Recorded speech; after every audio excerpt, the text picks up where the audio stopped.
Au bord des routes, sur les affiches, Mamadi Doumbouya met en avant son projet de nouvelle constitution. La campagne pour ce référendum devait débuter ce dimanche, elle a été décalée au 31 août. Et c'est dans ce contexte que 3 partis ont été suspendus pour 3 mois. 3 mois sans l'UFDG de l'opposant Cellou Alain Diallo, ni le RPG Arc-en-Ciel de l'ancien président Condé, ni le PRP. L'UFDG s'est réuni ce lundi à huis clos. Et en soirée, ce communiqué est sorti. Dans les mots, il fustige violemment la décision des autorités.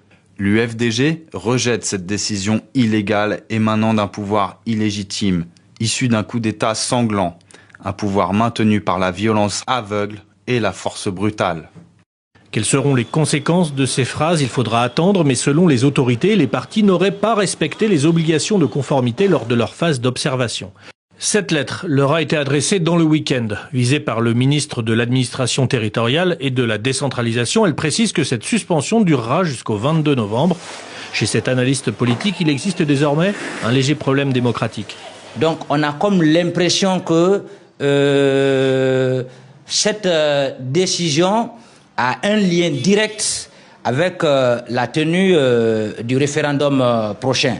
Sauf que sur le plan démocratique, un vote a besoin d'être pluraliste. Et le risque de boycott du référendum pourrait entraîner une faible motivation des Guinéens. Si ces formations politiques demandent à leurs partisans de boycotter, je crois que ça peut avoir des répercussions sur le taux d'abstention, sur le taux de participation. Du côté du PRP, Raf Yousso regrette le manque de dialogue. À quelques jours de l'ouverture de la campagne référendaire, et aussi qu'on nous suspende 3 mois, c'est nous empêcher de communiquer, de parler, de prendre part à la campagne référendaire, de prendre part au débat politique en ce qui concerne la transition.